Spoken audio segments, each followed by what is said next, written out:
The One Big Beautiful Bill has set December 31st, 2025 as the expiration date to save on energy tax credits for home improvements. If you meet this deadline, you could claim a credit of 30% of qualifying expenses, up to $1,200 annually for most improvements. For guidance on claiming these credits, visit Home Energy Credits in the Deductions and Credits section of TurboTax.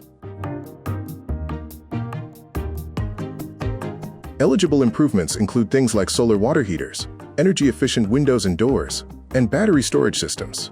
Certain items like heat pumps, biomass stoves, and boilers have their own $2,000 yearly cap, allowing for a combined maximum of $3,200 per year.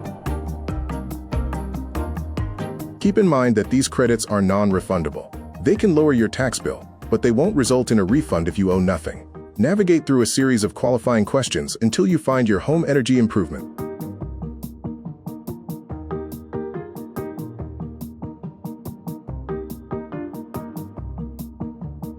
For more help, visit ttlc.intuit.com/community.